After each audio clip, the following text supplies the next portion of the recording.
पंजाब जो है वो सूबे में मफाहमत के लिए क्या किरदार अदा कर सकते हैं। इसी तरह अगर बातचीत की जाए सूबे के अवाम की, सूबे के हालात की, तो हमने देखा है कि इस दफ़ा पंजाब का किसान जो है वो रुल गया और गवर्नर साहब का ताल्लुक जो है ख़ुद देही इलाके से है।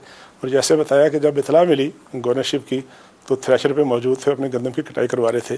तो सर ये किस तरह से मिस हैंडल हुआ कि आपकी मौजूदगी में, इतने ज़्यादा लोगों की मौजूदगी में, एक ज़राअत रीढ़ की हड्डी है, दावे बड़े करते हैं, सूबे के किसानों को किसी ने पूछा नहीं है, गंदम लेके फिरते रहे लोग और गंदम खरीदने वाला कोई नहीं है। देखिए वो बिल्कुल आप सही कह रहे हैं, ज़रई मुल्क है, ज़रई सूबा है, और ये भी बदकिस्मती है कि किसान के साथ इस किसी गवर्नमेंट पे मैं ब्लेम नहीं कर रहा, आप जिस गवर्नमेंट भी को कहें ना, जिस तरह किसान का ख्याल रखना चाहिए वो नहीं रखा गया। और इसी वजह से एक ज़रई सूबा होने के बावजूद, ज़रई मुल्क होने के बावजूद, इस मुल्क की बस बदकिस्मती है कि हमें जो ज़रई अजनास हैं वो बजाय हम एक्सपोर्ट करें हमें इंपोर्ट करना पड़ती है। उसकी वजह सिर्फ ये है कि किसान को वो वाली चीज़ नहीं मिली जो मिलनी चाहिए थी। इस दफ़ा भी ऐसे ही हुआ।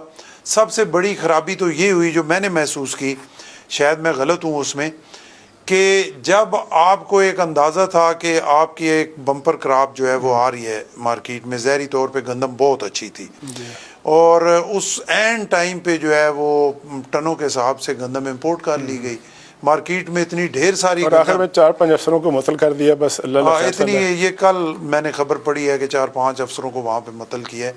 इतनी ढेर सारी गंदम आ गई मार्केट में, और फिर जो किसान से ख़रीदारी गवर्नमेंट लेवल पे होनी चाहिए थे वो नहीं हो सकी, बहुत कम तादाद में हुई, जिसकी वजह से किसान बेचारे का बहुत नुकसान, बहुत जुल्म हुआ है, इसमें कोई दूसरी राय नहीं है। लोग सर कहते हैं जी कि चूँकि मुस्लिम लीग नून की हुकूमत जब आती है, कारोबारी लोग हैं, बाबू लोग हैं, शहरी लोग हैं, वो किसान का ख्याल नहीं करते।